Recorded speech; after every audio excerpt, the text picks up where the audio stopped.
Tom Swift and His Motorboat by Victor Appleton. Chapter 4. Tom and Andy Clash. Even a casual observer could have told that an auto had some part in dragging the log to the place where it blockaded the road. In the dust were many marks of the big rubber tires, and even the imprint of a rope which had been used to tow the tree trunk. "What for you think anyone put that log there?" asked the man as he followed Tom. Boomerang the mule, so called because Eradicate said you could never tell what he was going to do, opened his eyes lazily and closed them again. "I don't know why, Rad, unless they wanted to wreck an automobile or a wagon. Maybe tramps did it for spite. Maybe someone done it to make you have trouble, Mr. Swift." "No, I hardly think so. I don't know of anyone who would want to make trouble for me, and how would they know I was coming this way?" Tom suddenly checked himself. The memory of the scene at the auction came back to him, and he recalled what Andy Foger had said about getting even. "Which way did that auto go?" resumed Eradicate. "It came from down the road," answered Tom, not completing the sentence he had left unfinished. "They dragged the log up to the foot of the hill and left it. Then the auto went down this way." It was comparatively easy for a lad of such sharp observation as was Tom to trace the movements of the vehicle. "Den if it down here, maybe we catch 'em," suggested the man. The young inventor did not answer at once. He was hurrying along, his eyes on the telltale marks. He had proceeded some distance from the place where the log was when he uttered a cry. At the same moment he hurried from the road toward a thick clump of bushes that were in the ditch alongside the highway. Reaching them, he parted the leaves and called, "Here's the auto, Rad." The man ran up, his eyes wider than ever. There, hidden amid the bushes, was a large touring car. "Who's that?" asked Eradicate. Tom did not answer. He penetrated the underbrush, noting where the broken branches had been bent upright after the forced entrance of the car, the better to hide it. The young inventor was seeking some clue to discover the owner of the machine.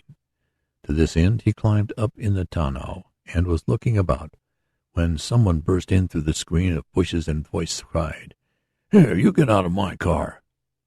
"Oh, is it your car, Andy Foger?" asked Tom calmly as he recognized his squint-eyed rival. "I was just beginning to think it was. Allow me to return your wrench." And he held out the one he had picked up near the log. "Next time you drag trees across the road," went on the lad in the tonneau, facing the angry and dismayed Andy, "I'd advise you to post a notice at the top of the hill so persons riding down will not be injured." "Notice, road, hill, logs," stammered Andy, turning red under his freckles. "That's what I said," replied Tom coolly. I didn't have anything to do with putting a log across any road," mumbled the bully. I've been off toward the creek." "Have you?" asked Tom with a peculiar smile. "I thought you might have been looking for the wrench you dropped near the log. You should be more careful." "And so should Sam Snedeker, who's hiding outside the bushes," went on our hero, for he had caught sight of the form of Andy's crony. I told him not to do it," exclaimed Sam as he came from his hiding place. "Shut up!" exclaimed Andy desperately. "Oh, I think I know your secret," continued the young inventor. "You wanted to get even with me for outbidding you on the motorboat. You watched which road I took, and then, in your auto, you came a shorter way ahead of me. You hauled the log across the foot of the hill, hoping, I suppose, that my machine would be broken. But let me tell you, it was a risky trick. Not only might I have been killed, but so would whoever else had happened to drive down the slope over the log, whether in a wagon or automobile. Fortunately, Eradicate discovered it in time and warned me. I ought to have you arrested, but you're not worth it. A good thrashing is what such sneaks as you deserve." "You haven't got any evidence against us," sneered Andy confidently, his old bravado coming back. "I have all I want," replied Tom. "You needn't worry. I'm not going to tell the police. But you've got to do one thing or I'll make you sorry you ever tried this trick. Eradicate will help me, so don't think you're going to escape." "You get out of my automobile," demanded Andy. "I'll have you arrested if you don't."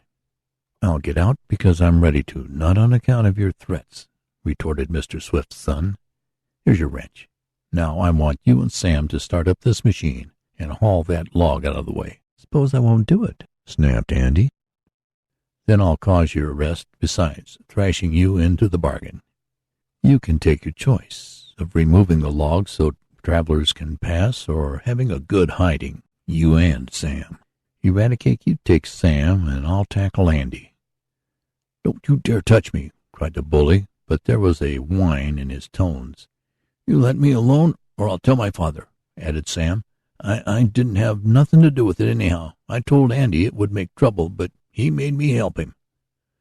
"Say, what's the matter with you?" demanded Andy indignantly of his crony. "Do you want to—" "I wish I'd never come with you," went on Sam, who was beginning to be frightened. "Come now, start up that machine and haul the log out of the way," demanded Tom again. "I won't do it," retorted the red-haired lad impudently. "Yes, you will," insisted our hero, and he took a step toward the bully. They were out of the clump of bushes now and in the roadside ditch. "You let me alone!" almost screamed Andy, and in his baffled rage he rushed at Tom, aiming a blow. The young inventor quickly stepped to one side, and as the bully passed him, Tom sent out a neat left-hander. Andy Foger went down in a heap on the grass. End of chapter.